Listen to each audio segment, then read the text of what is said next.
certo. E a solidão é pretensão de quem fica escondido fazendo fita. Estamos, meu bem, por um triz do dia nascer feliz. Uau! 2 anos, assim, meio que estimulando o Cazuza para fazer alguma coisa, para compor.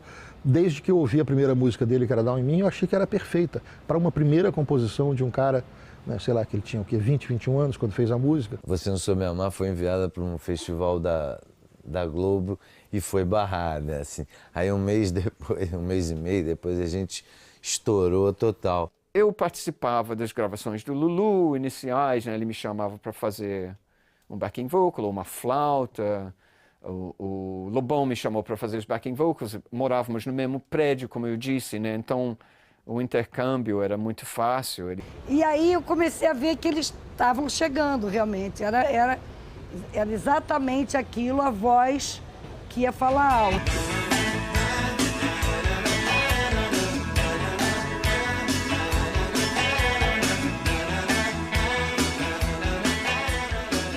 Lulu, eu era muito próximo dele, mesmo por causa da Scarlett.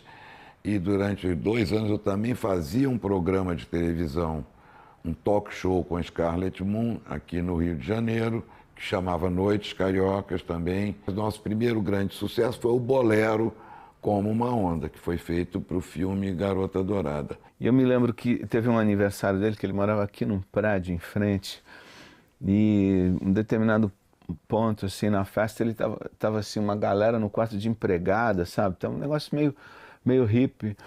E ele pegou um violão e começou a tocar. E eu falei, pô, esse cara vai dar certo, cara, vai dar certo.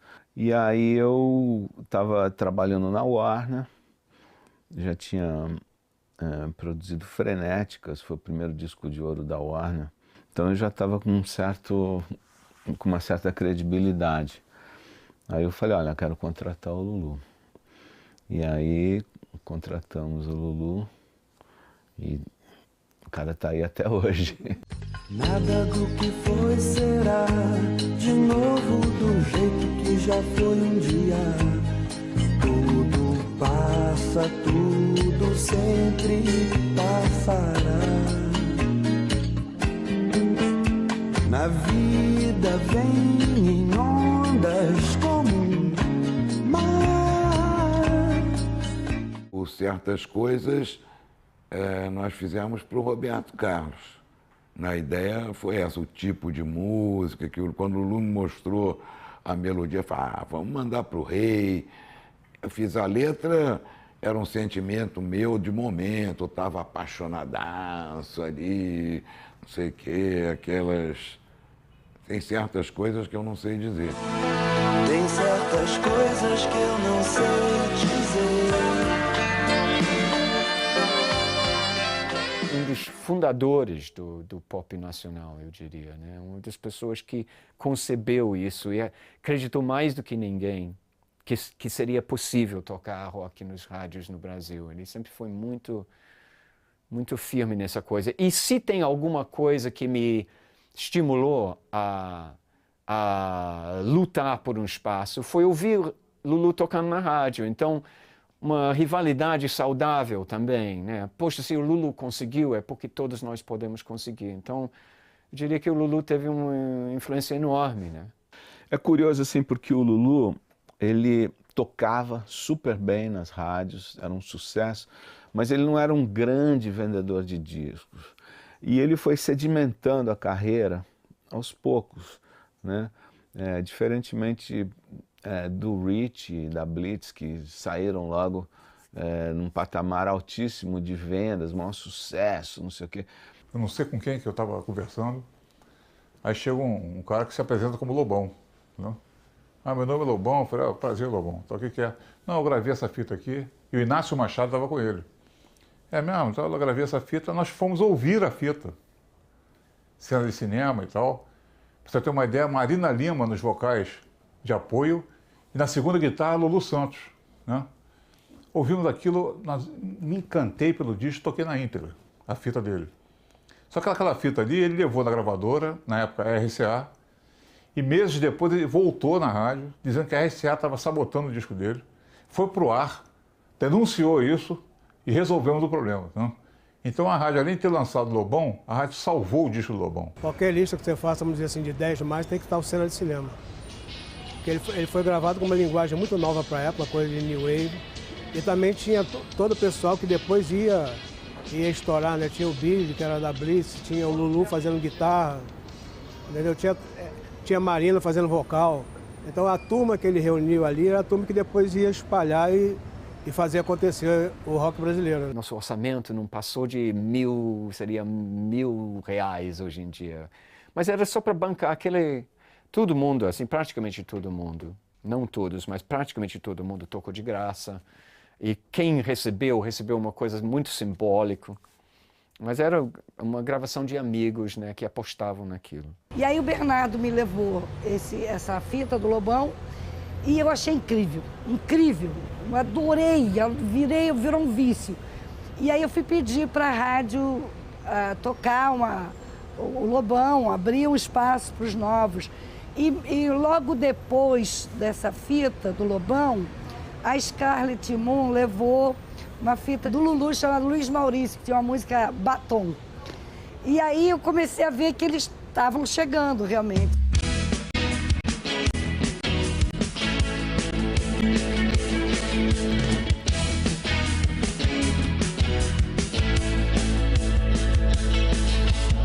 Tava queimando no meu carro a tal da gasolina. Do meu lado, meu amor me avisou, eu saí de cena. A gente fazia aquela coisa toda, uma peça do Asdrubal também, no Teatro Ipanema. E à noite, à meia-noite, a Marina tocava o show dela.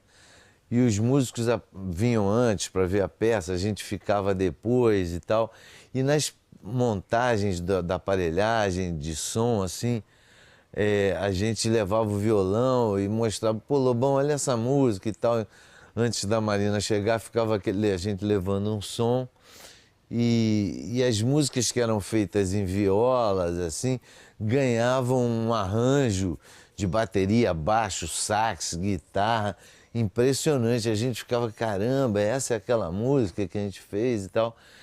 E na época eu namorava uma menina, Cristina Magalhães, que era promoter de uma boate em São Conrado chamada Caribe. E ela falou, pô, tem um espaço lá, de um palco, que a gente vai inaugurar, você não tem uma banda? Eu falei, tem. Aí liguei pro Lobão, pô, tá afim de tocar lá? Pô, vamos tocar lá e tal. E a gente ia ensaiar na casa do Lobão, que era ali em São Conrado, e passávamos sempre por uma patrulhinha que parava a gente, dava uma dura, e a gente chegava nessa adrenalina no ensaio, contando. Aí ela ligou, pô, qual o nome que eu boto no cartaz, qual o nome da banda, E o Lobão falou, bota Blitz. Aí eu falei, porra, Blitz, polícia, a gente vem aqui na maior adrenalina. Mas o pessoal vai sentir na praia, vai ver aquela porrada sonora.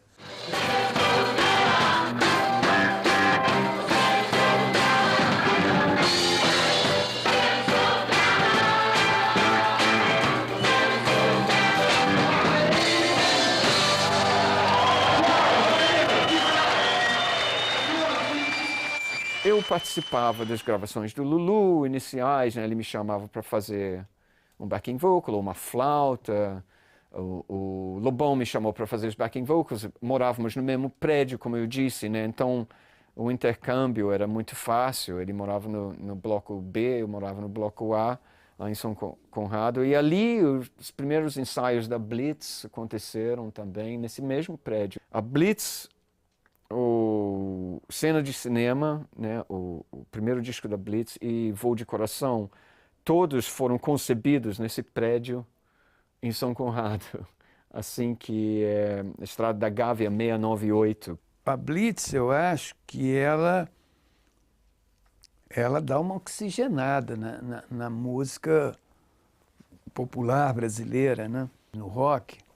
Então, os shows da Blitz, você ia no Canecão, era carro atravessando, era pessoas em chamas, sabe? Era tudo que pudesse incrementar o visual e principalmente porque tinha aquela coisa das crianças também, a Blitz sempre teve, eram quase shows infantis, então a criança também adora isso e a Blitz fazia muito bem. O marco inaugural é a Blitz mesmo, com Você Não Soube Me Amar, com o estouro daquilo, com a percepção de que aquilo venderia, que aquilo falava para uma multidão de jovens que não encontravam eco nos melhores da geração anterior, no Chico e no Caetano, né? Na verdade, o Caetano e o Gil foram até influenciados retrospectivamente por essa geração nova, né? Tiraram o chapéu de alguma forma. Então, acho que o marco inaugural é realmente a Blitz, é a possibilidade de o cara estar no bar, ser aquela música meio cantada, meio teatralizada, e ele dizer claramente para a menina que queria vê-la nua, e não beijava o chão em que você pisava, não tinha metáforas, era aquilo, era isso, era disso que estava se tratando. Só podia ter acontecido naquele momento, em que a censura internamente já ia se afrouxando. Tá tudo muito bom, tá tudo muito bem, mas realmente, eu preferia que você estivesse...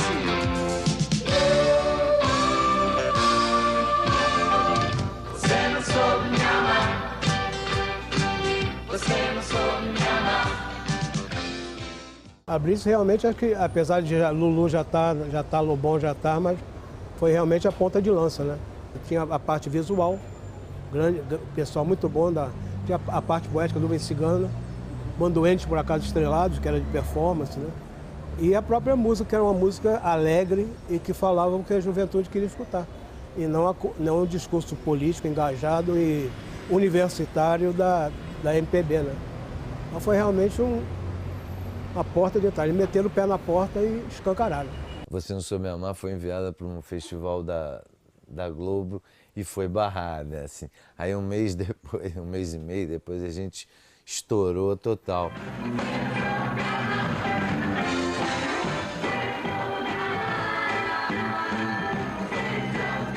Menina Veneno surgiu para mim como uma frase musical. Eu sonhei com uma frase musical. Não é muito comum isso acontecer, mas eu tinha gravador de cassete ao lado da cama e eu acordei com uma melodia na cabeça. Não uma melodia da canção, mas uma melodia de contraponto que sobreviveu na gravação final. E o Bernardo chegou na minha casa, eu liguei para ele e falei: Bernardo, eu sonhei com uma coisa aqui, eu estou com um esboço de uma progressão harmônica aqui. Ele falou assim: eu tive uma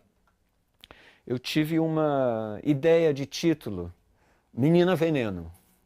Então começou assim, com o título Menino Veneno e esse esboço de canção que eu tinha sonhado. 20 minutos depois a música estava pronta, foi uma coisa quase que se escreveu sozinha. Eu fiz a produção do Menina Veneno em casa. Aí o que aconteceu? Eu mostrei na Warner e tinha um gerente de vendas que ouviu e falou: não gosto da voz desse cara. Só porque ele tinha um pouco de sotaque. Eu falei: olha, esse cara é bom, essa música é boa, esse cara vai dar certo. Não gosta. Tá bom, você não quer, beleza. Ele vai acabar indo para outra gravadora e depois a gente vê como é que fica. E ele acabou indo para a CBS. Certas pessoas na CBS achavam que aquela música era muito boa. Tinha uma ala bem resistente. Primeiro é um gringo cantando em português, já não vai dar certo. Segundo é uma música com 4 minutos e quase 5 minutos, não vai tocar na rádio. Vamos fazer o seguinte, vamos mandar uma fita de rolo lá para os mercados testes de Fortaleza e Curitiba, eu acho que foi. Dar uma sondada nas rádios, ver se eles tocariam caso fosse prensado, né? Só que quando o tal do Vevé, lá de Fortaleza, um dos divulgadores lá, ele levou na rádio e o cara ficou tão louco com a música que ele botou para tocar imediatamente. E furou todo o esquema do Sony, da CBS, desculpe, da época, né, de lançar a música. Ou seja, não tinha mais como segurar. Foi feito muitas pressas, uma prensagem, e vendeu 500 mil cópias em 3 semanas. Foi uma loucura. E veio descendo. Eu acho que a última rádio a tocar do Brasil foi o Rádio Cidade do Rio de Janeiro. E foi tudo muito surpreendente quando houve aquele estouro absurdo que quebrou todos os recordes. Em 83 eu vendi mais discos que Roberto Carlos e o próprio Michael Jackson aqui no Brasil. Né? A parada de 83, as vendas e execução, Menina Veneno em primeiro lugar, Billie Jean em segundo lugar e assim por diante. Menina Veneno, o mundo é pequeno demais pra nós dois. Em toda a cama que eu durmo só dá você, só dá você, só dá você, yeah, yeah, yeah, yeah. Menina Veneno, você tem um jeito sereno de ser. E toda noite no meu quarto vem me entorpecer, yeah, yeah, yeah, yeah. Quando as gravadoras perceberam que tinha um nicho, né, pro rock, né, quando pintou assim a Blitz, o Rich, todo mundo abriu os olhos e falou, pô, é por aí que a gente tem que ir. Nessa época era dificílimo você ter acesso às gravadoras. A gente conseguiu arrombar essa porta e vender muito, quase 1 milhão de compactos numa época de crise. E isso, pô, fez com que todas as gravadoras quisessem descobrir uma banda. Mudou não só essa coisa nas gravadoras, como o panorama nas rádios. Interferiu nas programações das rádios, que tinham que tocar essa música jovem que estava surgindo, com os sotaques diferentes em vários estados, porque falavam da juventude. Estava a pé, achava que assim estava mal. De um ônibus pro outro, aquilo para ele era o fim. Conselho de seu pai, motocicleta perigoso. A Fluminense FM, sem dúvida alguma, foi o maior megafone do chamado Rock Brasil, né? Um apelido que Jamari batizou de Rock Brasil, achei sensacional, porque o Rock Brasil não é rock brasileiro, né? É um rock de uma época, né? Que é a época da década de 80, né? Com essas influências todas. E o grande barato da rádio, para mim, é que as pessoas se engalfinhavam dentro da rádio e fora da rádio, cada um defendendo seu estilo musical. E as pessoas iam se entender nas festas da rádio, né?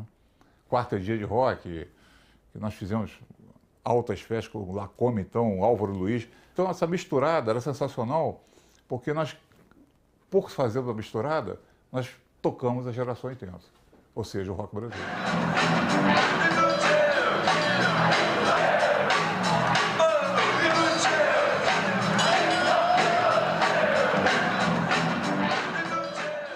Todo mundo tocava na Rádio Fluminense. Bastava ter uma demo cassete, não precisava ter um disco. Direto de laboratório da Maldita. É o seguinte, é aqui que sai Por Onde do Rock, o programa que eu desserviço à comunidade, graças a Deus.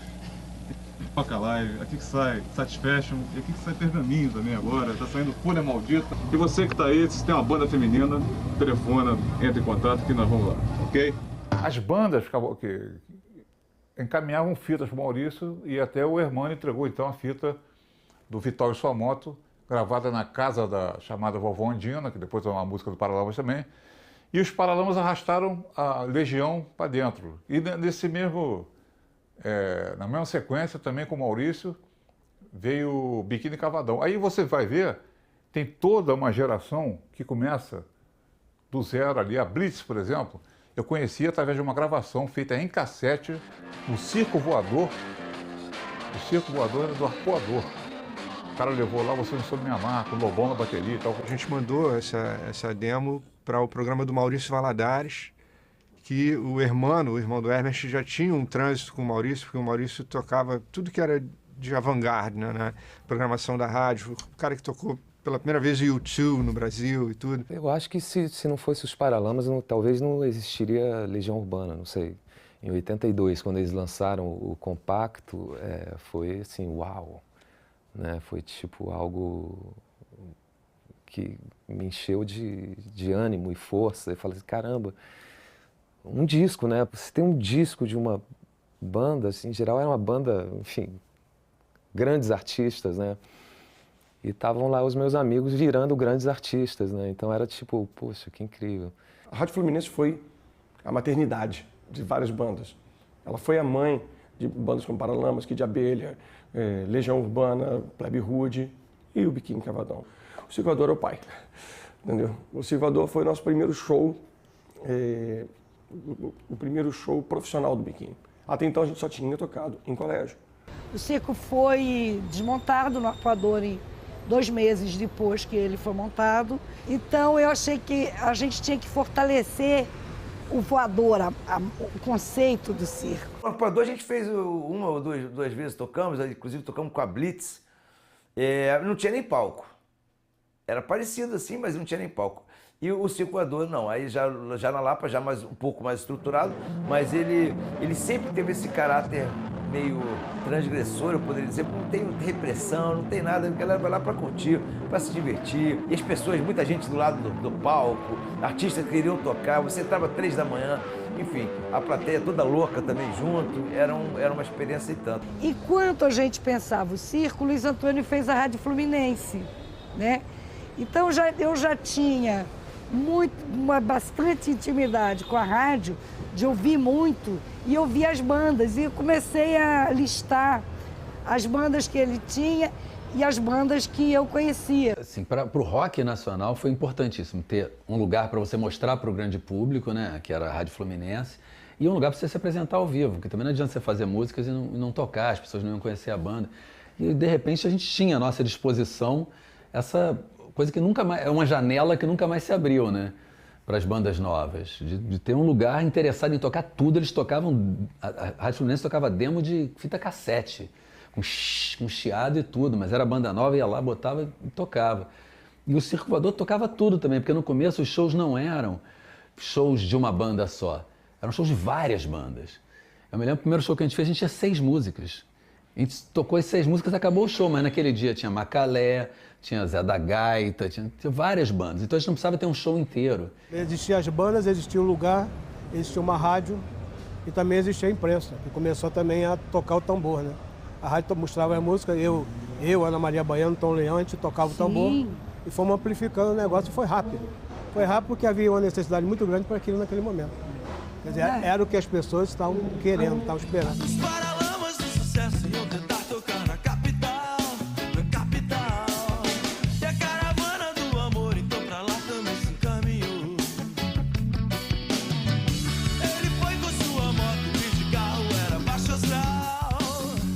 O Barão Vermelho começou literalmente na sala da minha casa, na casa do meu pai, na casa que eu morava, portanto.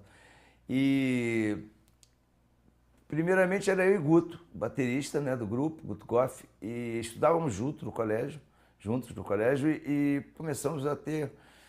E vimos frustrados de outras bandas que tínhamos na época. Na época, quando você é garoto, você tem muitas bandas, pelo menos a gente tinha muitas bandas ao mesmo tempo, assim. Eu tinha levado um som com o Dé, o baixista, e o Guto tinha, através de amigos lá na ProArte, que nós estudávamos no seminário de música, chegamos ao Roberto Frejá e, por último, chegamos ao Cazuza. Eu fiquei 2 anos, assim, meio que estimulando o Cazuza para fazer alguma coisa, para compor.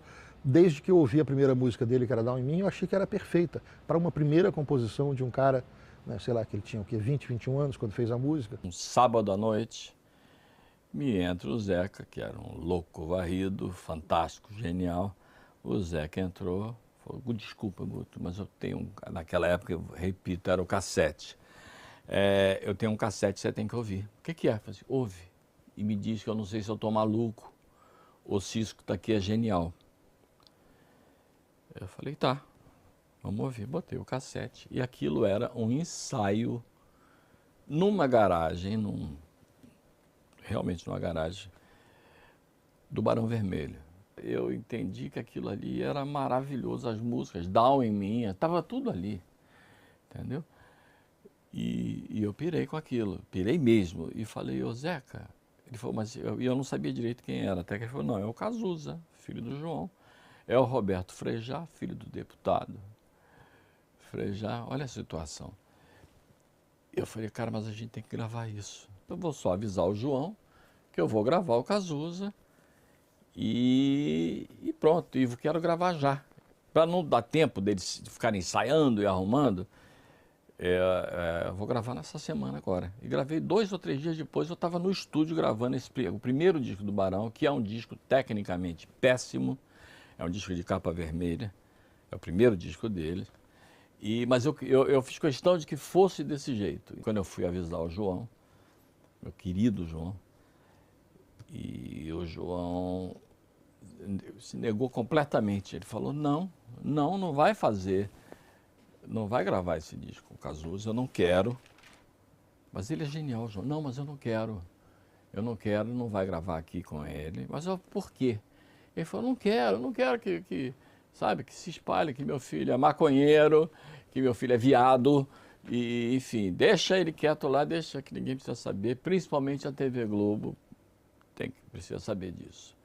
E a minha resposta foi, falei, João, a história é o seguinte, pior do que você deixar fazer é você não deixar ele ser lançado e outra gravadora lançar o Cazuza e o Barão Vermelho, e lá o pessoal da Globo ficar dizendo que você é grande presidente da Som Livre que não tem a sensibilidade de perceber um talento dentro de casa.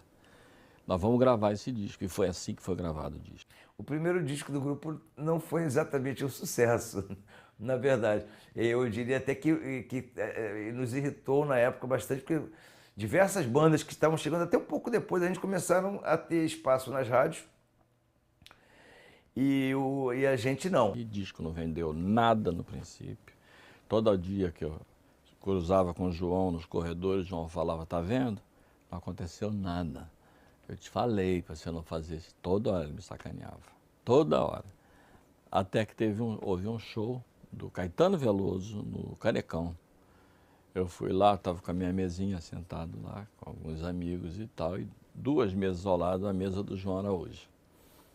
E aí, num dado momento do show, esse show é famoso, o Caetano desanda a falar do Cazuza e do Barão Vermelho, que era um fenômeno e que era genial, e começa a cantar Barão Vermelho e a plateia pira com aquilo. Já um pouco antes disso, o Ney Matogrosso, que namorava o Cazuza, pegou a música do Cazuza para gravar, e também começou a tocar a música, então, de um momento... E aí o público começou a ficar curioso nesse Barão Vermelho, né? E já começou a entrar, e já foi parar em programa do Chacrinha, enfim, dali para frente andou.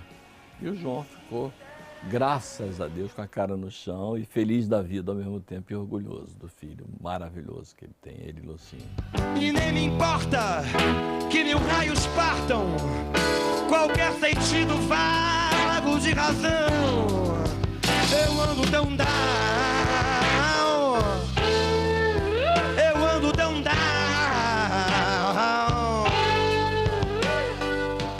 Outra vez vou te gritar, vou te cantar, te relocar do bar.